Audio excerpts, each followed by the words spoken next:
Hãy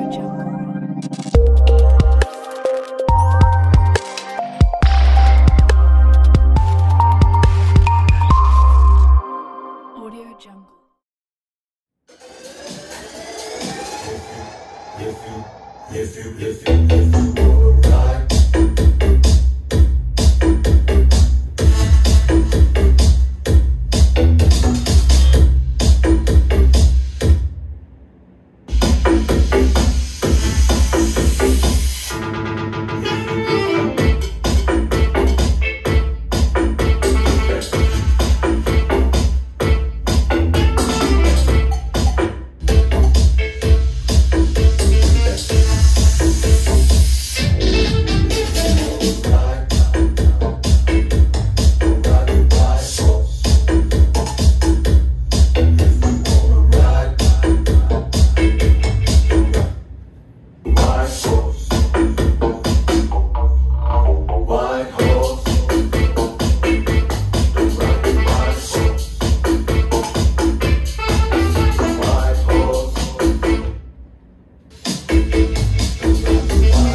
Khi đôi môi em còn đau mỏng, em muốn nói em yêu anh.